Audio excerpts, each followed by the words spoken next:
मैं हूं सत्यपाल और आप देख रहे हैं CWB हिंदी न्यूज।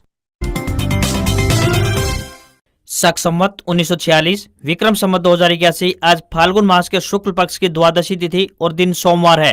तदनुसार अंग्रेजी तारीख 10 मार्च सन 2025। सबसे पहले आज की सुर्खियां। टीम इंडिया 12 साल बाद चैंपियंस ट्रॉफी जीती, न्यूजीलैंड को 4 विकेट से हराया। रोहित की कप्तानी में 9 महीने में दूसरा ICC खिताब मिला। हरियाणा के भ्रष्ट सरपंचों पर नकेल कसने को तैयार है सैनी सरकार। आसानी से नहीं बच पाएंगे सरपंच और पंच, बताएंगे पूरी अपडेट। हरियाणा बजट सत्र में आज गवर्नर के अभिभाषण पर होगी चर्चा। 14 विधायकों के सवाल आए सामने, इनमें से महिलाओं को 21 रुपए देने पर भी जवाब मांगा। हरियाणा CET की तैयारी पूरी, जल्द तय होगी एजेंसी। अप्रैल में ही परीक्षा कराने की है योजना। हरियाणा में महिला कर्मचारियों के लिए खुशखबरी, मुख्यमंत्री ने की 3 बड़ी घोषणाएं, बताएंगे पूरी खबर। गुरुग्राम में महिलाओं को पिंक बस सेवा का तोहफा, इन रूटों पर चलेंगी पिंक बस। चरखे दादरी जिले को बाल भवन की सौगात, बच्चों और महिलाओं को मिलेंगी ये सुविधाएं, बताएंगे पूरी अपडेट। और Xiaomi 15 अल्ट्रा 11 मार्च यानी कल भारत में होगा launch. 6.73 quad cowed AMOLED display, 200 megapixel camera और स्नैपड्रैगन 8 एलाइट प्रोसेसर मिलेगा। एक्सपेक्टेड प्राइस 1,30,000 रुपए। और अब खबरें विस्तार से।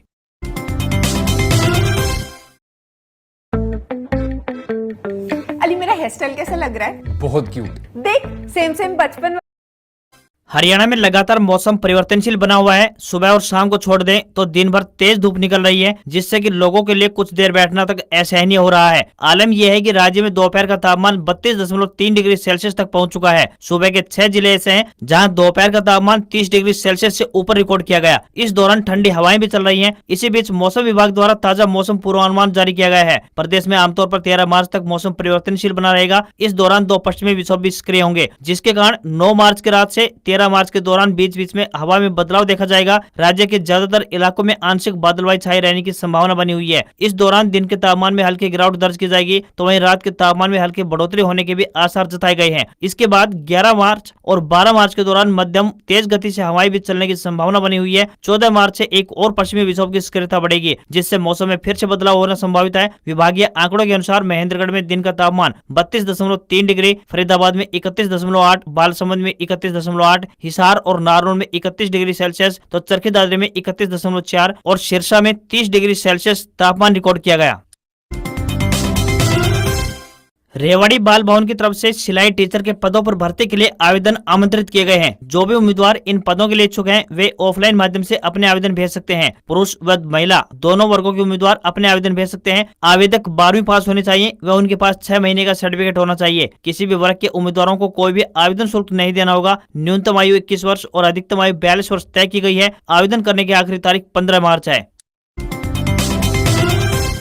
हरियाणा की नायब सिंह सैनी सरकार अब पंचायती राज अधिनियम धारा 53 की उपधारा 5 में संशोधन करने जा रही है। इसके तहत अगर कोई भी सरपंच या पंच विकास कार्यों में गड़बड़ी करेगा या फिर ग्राम पंचायत की संपत्ति को हानि पहुंचाएगा, तो उन पर शिकंजा कसा जा सकेगा। यदि किसी भी पंचायत या सरपंच के कार्यकाल के दौरान विकास कार्यों में कोई त्रुटियां सामने आती हैं, तो गड़बड़ी मिलने की तारीख से 6 साल तक या फिर सरपंच के पद से हटने से 2 साल तक जो भी बाद में होगा, उस अवधि तक सख्त कार्रवाई अमल में लाई जा सकती है। इसका मतलब यह हुआ, यदि किसी सरपंच के कार्यकाल के अंतिम साल में भी कोई घोटाला सामने आता है, तो उससे पिछले 6 साल तक के नुकसान की भरपाई करवाई जाएगी, चाहे भले ही उसे पद से हटे हुए 2 साल बीत चुके हों। वर्तमान में जो नियम है, उनके हिसाब से दोनों ही विकल्पों में से जिसकी अवधि पहले खत्म होती थी, उस अवधि तक इस सरपंच पर कार्रवाई की जा सकती थी। सरपंच के कार्यकाल के आखिरी साल में अगर कोई गड़बड़ी पता लगती थी, तब उसकी जांच में 2 से 3 साल लग जाते थे। उसके बाद उसे नोटिस जारी नहीं किया जा सकता था। ऐसे में जो भी नुकसान होता था, उसकी भरपाई नहीं हो पाती थी। मीडिया रिपोर्ट से मिली जानकारी के अनुसार सरकार बजट सत्र के दौरान इस संशोधन को पेश करने जा रही है। हरियाणा कर्मचारी चयन आयोग यानी HSSC की तरफ से CET को लेकर 90% तैयारी की जा चुकी है। कमीशन के चेयरमैन एडवोकेट हिम्मत सिंह ने सभी DC को पत्र लिखकर भेजा है, जिसमें सभी सेंटरों की फ्रेश रिपोर्ट मांगी गई है। कई जिलों से सभी केंद्रों की एग्जाम कराने की क्षमता की पूरी डिटेल सामने नहीं आई है। कई स्कूल ऐसे हैं जिन्होंने 2 या फिर 3 भवनों में से एक ही भवन की सीटिंग क्षमता की जानकारी दी है। हरियाणा कर्मचारी चयन आयोग चाहता है कि स्कूल में जितने भी सीटिंग क्षमता है, उसकी सारी जानकारी भेजी जाए। ऐसा इसलिए ताकि ज्यादा से ज्यादा उम्मीदवार परीक्षा दे पाए। पिछली बार राज्य में लगभग 9 9 लाख उम्मीदवारों ने सीईटी दिया था। इनमें से 3,57,000 उम्मीदवार परीक्षा में पास हुए थे, जिसके बाद हरियाणा एसएससी द्वारा विभिन्न कैटेगरी में भर्तियां की गई थी। परीक्षा की तैयारी के चलते हरियाणा एसएससी ने केंद्र की 4 एजेंसियों से एग्जाम को लेकर भी संपर्क किया है। अगले हफ्ते तक स्थिति साफ हो जाएगी कि सीईटी केंद्र की कौन सी एजेंसी कराएगी, या फिर हरियाणा विद्यालय शिक्षा बोर्ड या फिर हरियाणा एसएससी द्वारा खुद परीक्षा ली जाएगी। सीईटी के लिए 2300 सेंटर बनाने की योजना बनाई गई है। एक दिन में सुबह व शाम की शिफ्ट में 7 से 8 लाख उम्मीदवार इन सेंटरों पर परीक्षा दे पाएंगे। अगर 16 लाख उम्मीदवार रजिस्ट्रेशन कराते हैं तो भी 2 दिन में यह परीक्षा संपन्न हो जाएगी। हरियाणा कर्मचारी चयन आयोग पूरी तैयारी कर रहा है कि अप्रैल में सीईटी कराया जाए।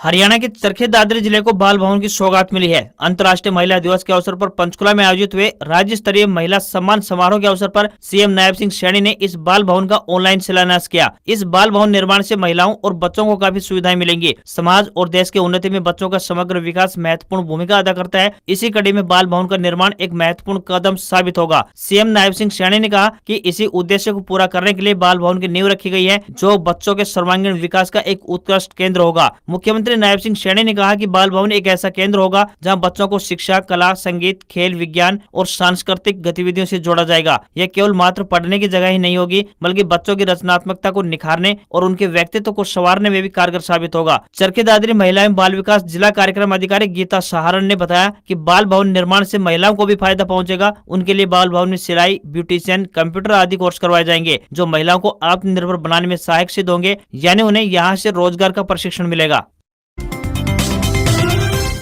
हरियाणा में कांग्रेस पार्टी का संगठन खड़ा करने की कवायद तेज हो चुकी है। कांग्रेस के राष्ट्रीय अध्यक्ष मल्लिकार्जुन खड़गे और राहुल गांधी के निर्देश पर अमल करते हुए हरियाणा कांग्रेस पार्टी के नए प्रभारी हरियाणा दौरे पर पहुंच रहे हैं। वो 11 मार्च यानी कल 2 दिवसीय दौरे पर चंडीगढ़ पहुंचेंगे। इस दौरान बीके हरिप्रसाद प्रदेश में कांग्रेस पार्टी के सभी विधायकों के साथ प्रमुख पार्टी नेताओं से भी मुलाकात करेंगे। इस समय हरियाणा विधानसभा का बजट सत्र चल रहा है। वहीं कांग्रेस पार्टी नेता प्रतिपक्ष के बिना ही बजट सत्र में भाग ले रही है। हालांकि पूर्व सीएम भूपेंद्र सिंह हुड्डा विधानसभा में नेता प्रतिपक्ष की भूमिका अदा कर रहे हैं, लेकिन केंद्रीय नेतृत्व की ओर से अभी तक विधिवत रूप से विपक्ष के नेता का नाम घोषित नहीं किया गया है। ऐसे में हरियाणा कांग्रेस के प्रदेशाध्यक्ष उदयभान सिंह ने उम्मीद जताई है कि होली पर्व तक कांग्रेस पार्टी को नेता प्रतिपक्ष मिल सकता है। वहीं बीके हरिप्रसाद नई दिल्ली में हरियाणा के प्रमुख कांग्रेस नेताओं से मुलाकात के बाद अपनी रिपोर्ट केंद्रीय नेतृत्व को सौंप चुके हैं। बीके हरिप्रसाद इस दौरे के दौरान सभी प्रमुख नेताओं से बातचीत कर कांग्रेस के पिछले 11 साल से नहीं बन पाए संगठन को आकार देने का प्रयास करेंगे। वहीं कांग्रेस हाईकमान प्रदेश अध्यक्ष उदयभान सिंह को भी तुरंत बदलने के मूड में नजर नहीं आ रही है।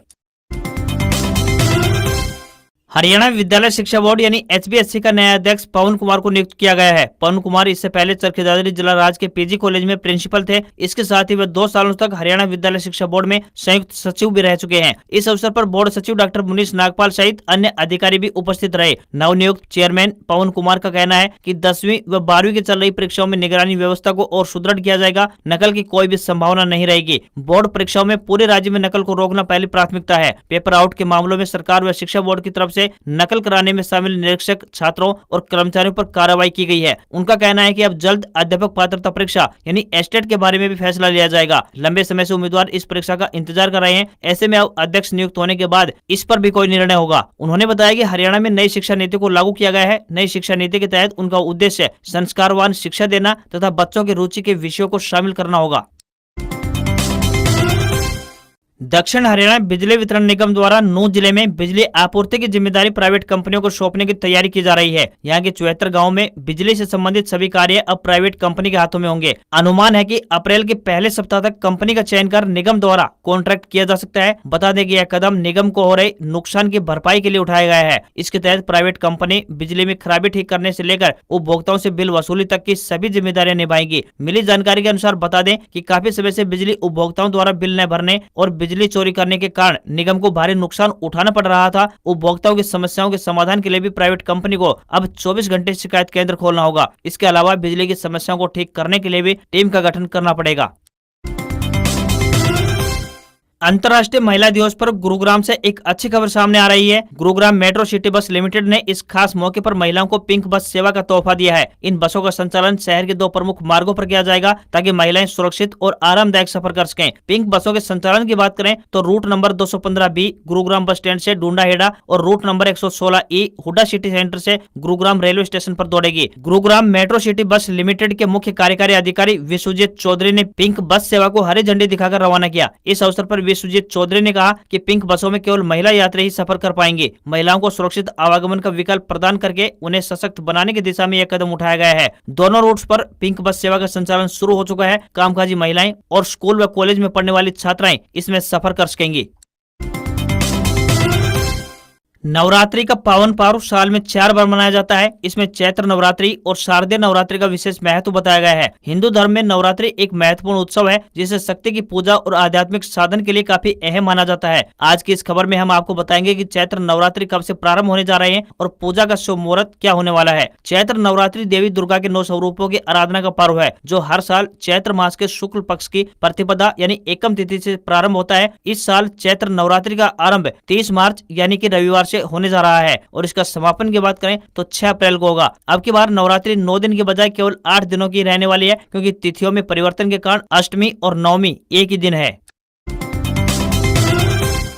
अंतर्राष्ट्रीय महिला दिवस के अवसर पर हरियाणा के पंचकुला में राज्य स्तरीय महिला सम्मान समारोह का आयोजन किया गया जिसमें मुख्यमंत्री नायब सिंह सैनी बतौर मुख्य अतिथि शिरकत करने पहुंचे। इस कार्यक्रम को संबोधित करते हुए सीएम सैनी ने कहा कि किसी भी समाज की प्रगति में वहां की महिलाओं का योगदान सर्वाधिक महत्वपूर्ण होता है। मुख्यमंत्री नायब सिंह सैनी ने कहा कि जब महिलाएं आगे बढ़ती हैं तो परिवार, समाज और देश सब आगे बढ़ते हैं। मुख्यमंत्री ने महिला दिवस की बधाई व शुभकामनाएं देते हुए महिला कल्याण की दिशा में अनेक महत्वपूर्ण घोषणाएं भी की। उन्होंने कहा कि हरियाणा सरकार के कार्यालयों में नियमित महिला सरकारी कर्मचारियों को अब प्रति वर्ष 20 की बजाय 25 छुट्टियां मिलेंगी। इसी प्रकार हरियाणा कौशल रोजगार निगम यानी HKRN में काम कर रही महिला कर्मियों को प्रति वर्ष 10 छुट्टियां मिलती थी, लेकिन अब इन वार्षिक अवकाश के अलावा महिला कर्मचारियों को प्रति माह एक अतिरिक्त छुट्टी भी दी जाएगी। इस तरह इन महिला कर्मचारियों को अब साल में 10 के बजाय 22 छुट्टियों का लाभ मिलेगा। हरियाणा सीएम ने घोषणा करते हुए कहा कि प्रदेश की महिलाओं को डेयरी इकाइयां स्थापित करने के लिए 1 लाख रुपए तक का ब्याज मुक्त ऋण प्रदान किया जाएगा। इस कार्यक्रम के दौरान मुख्यमंत्री ने ऑनलाइन माध्यम से प्रदेश में 44 नए आंगनबाड़ी केंद्रों का उद्घाटन और बाल भवन चरखी दादरी का शिलान्यास भी किया। इसके साथ ही उन्होंने घरेलू हिंसा शिकायत पंजीकरण और निगरानी के लिए पोर्टल, आपकी बेटी हमारी बेटी के लिए MIS पोर्टल और SNP मांग और आपूर्ति पोर्टल का भी शुभारंभ किया।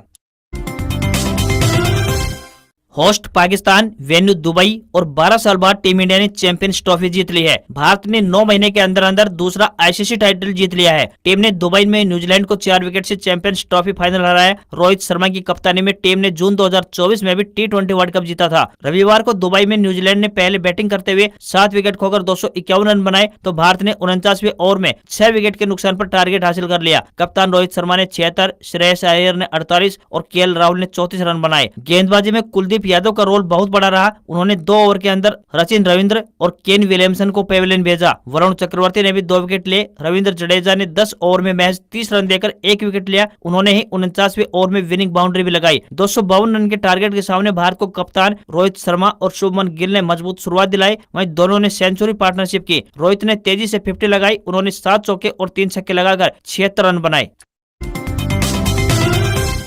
हरियाणा के बजट सत्र का आज यानी 10 मार्च को दूसरा दिन है। इसमें गवर्नर बंडारू दत्तात्रेय के 7 मार्च को दिए गए अभिभाषण पर चर्चा होगी। यह चर्चा 13 मार्च तक चलेगी। 17 मार्च को सीएम नायब सिंह सैनी बतौर वित्त मंत्री पहली बार बजट पेश करेंगे। अभिभाषण के दौरान प्रश्नकाल भी होगा जिसमें 14 विधायकों के सवाल सामने आए हैं। वहीं इस बजट में प्रदेश की बीजेपी सरकार महिलाओं को 21 रुपए महीना देने के लिए भी करीब 10 से 12 हजार करोड़ का बजट पास करेगी। भाजपा ने विधानसभा चुनाव के संकल्प पत्र में किए 20 वादों में सबसे पहला वादा था। हालांकि इसको लेकर कांग्रेस और इनेलो विधायक विरोध कर सकते हैं। ऐसा इसलिए क्योंकि भाजपा ने चुनाव के वक्त सभी महिलाओं को यह राशि देने की बात कही थी। हालांकि अब इसे 1,80,000 से कम सालाना इनकम यानी BPL परिवारों की महिलाओं तक सीमित कर दिया गया है। इससे करीब 50 लाख महिलाओं को फायदा पहुंचेगा, लेकिन 25 लाख महिलाएं योजना से बाहर भी हो जाएंगी। इसके अलावा सरकार संशोधित ट्रैवल एक्ट भी ला रही है जिसे डंकी रूट से भेजे हरियाणा वासियों को अमेरिका से भारत डिपोर्ट किए जाने के बाद सख्त किया गया है।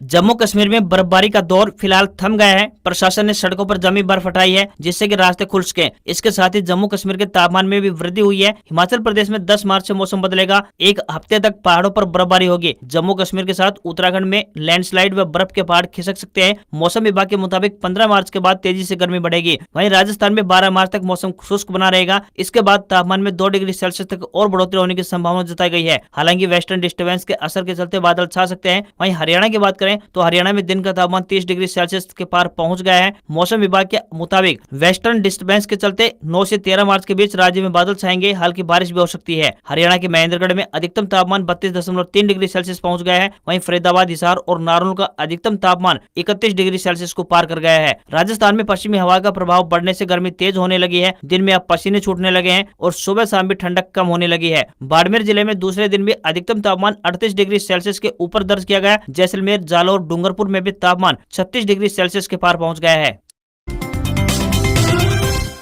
चाइनीज टेक कंपनी Xiaomi अपने फ्लैगशिप स्मार्टफोन सीरीज Xiaomi 15 से नया स्मार्टफोन Xiaomi 15 अल्ट्रा को भारतीय बाजार में 11 मार्च यानी कल को लॉन्च करने जा रही है। कंपनी ने 26 फरवरी को इसे चीन में लॉन्च कर दिया था। स्मार्टफोन में कंपनी ने Xiaomi हाइपर ऑपरेटिंग सिस्टम 2 पर रन करने वाला स्नैपड्रैगन 8 एलाइट प्रोसेसर, 1 इंच के मेन लेंस से लैस 200 मेगापिक्सल टेलीफोटो कैमरा और Xiaomi शील्ड ग्लास 2.0 से प्रोटेक्टेड लिक्विड 6.73 इंच का डिस्प्ले दे रही है। भारत में इसकी कीमत 1,30,000 रुपए हो सकती है। Xiaomi 15 ultra smartphone black and white colour में ड्यूअल टोन फिनिश में मिल सकता है। इसके बैक पैनल पर बड़े सर्कुलर रियल कैमरा मॉड्यूल में 4 कैमरे दिए गए हैं, जिसकी लीका से ब्रांडिंग हुई है। इसमें Xiaomi शील्ड ग्लास 2.0 का प्रोटेक्शन भी कंपनी ने दिया है। Xiaomi 15 अल्ट्रा स्मार्टफोन में 5410 mAh की Xiaomi सर्ज बैटरी दी गई है, जिसे चार्ज करने के लिए 90 वाट का वायर्ड हाइपर चार्जर और 80 वाट का वायरलेस चार्जर मिलेगा। स्मार्टफोन को हीट प्रूफ बनाने के लिए इसमें Xiaomi 3D dual channel ice loop system दिया गया है। आज खबरों में बस इतना ही। देखते रहिए आपका अपना हरियाणा का सबसे बेहतरीन न्यूज चैनल